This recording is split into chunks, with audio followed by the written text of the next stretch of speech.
நீலகிரி மாவட்டம் கோத்தகிரி அருகே உள்ள பழங்குடியின கிராமங்களில் ஆயிரக்கணக்கான பூச்சிகள் படையெடுத்து வருவதால் மக்களின் இயல்பு வாழ்க்கை கடுமையாக பாதிக்கப்பட்டுள்ளது.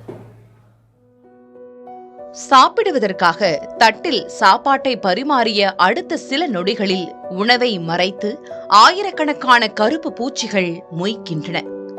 சுவரை பார்த்தால் அதன் அசல் நிறம் தெரியாத அளவிற்கு அரிய வகை பூச்சிகள் கம்பளம் விரித்தது போல படர்ந்து கிடக்கின்றன. கண்ணால் பார்த்தாலே உடம்பெல்லாம் சிலிர்க்க வைக்கும் இந்த கோர காட்சி கோத்தகிரி நகராட்சிக்குட்பட்ட அரவேணு, ஜக்கனாரை மற்றும் பனங்குடி பழங்குடியின கிராம மக்கள் தினமும் அனுபவித்து வரும் பெரும் துயரம். வீட்டின் சமையலறை, படுக்கையறை, ஏன் குடிநீர் தொட்டிகள் வரை இந்த பூச்சிகள் இல்லாத இடமே இல்லை. இதனால் சமைக்கவோ நிம்மதியாக சாப்பிடவோ கூட முடியவில்லை என்று அப்பகுதியினர் வேதனையோடு கூறுகின்றனர்.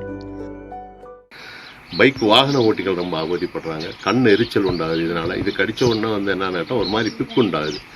அதிகாரிகள்கிட்ட ரொம்ப சொல்லியிருக்கோம். அவங்களும் நடவடிக்கை இருக்கு. அப்பப்பவும் வர்றாங்க, மருந்துகள் தெளிக்கிறாங்க. அதுக்கு உண்டான காரணங்கள் என்னங்கிறத மக்கள் கண்டறியணும்.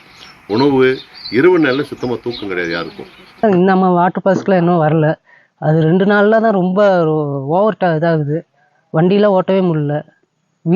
வீட்டில் சாப்பாடு செஞ்சு வச்சாலும் சாப்பாட்டில் எல்லாத்துலேயும் இதாகிடுது. நல்லா அந்த துணி வச்சு தான் நம்ம பிடிக்கிற மாதிரி இருக்கும். சாப்பிடவே முடியலைங்க. அந்த தண்ணியில் கொண்டு போய் தான் நம்ம சமைப்போம்.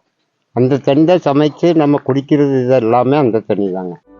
பூச்சி தொல்லையால் பல குடும்பங்கள் தங்களது வீடுகளை பூட்டிவிட்டு உறவினர்கள் வீடுகளில் தஞ்சம் புகுந்து வரும் அவல நிலை ஏற்பட்டுள்ளது. இந்த பூச்சிகள் பார்ப்பதற்கு அப்படியே தேயிலையின் நிறத்திலேயே இருப்பதால் உள்ளூர் தேயிலை தொழிற்சாலைகளுக்குள் இவற்றை அடையாளம் காண்பது பெரும் சவாலாக மாறியுள்ளது. இதுகுறித்து அதிகாரிகளிடம் கேட்டபோது பூச்சிகளை மருந்து தெளித்து கட்டுப்படுத்தினாலும் திரும்பவும் வருவதால் அது குறித்து ஆய்வு செய்து நடவடிக்கை எடுக்கப்படும் என தெரிவித்தனர். புதிய தலைமுறைக்காக உதகை செய்தியாளர் ஜான்சன்.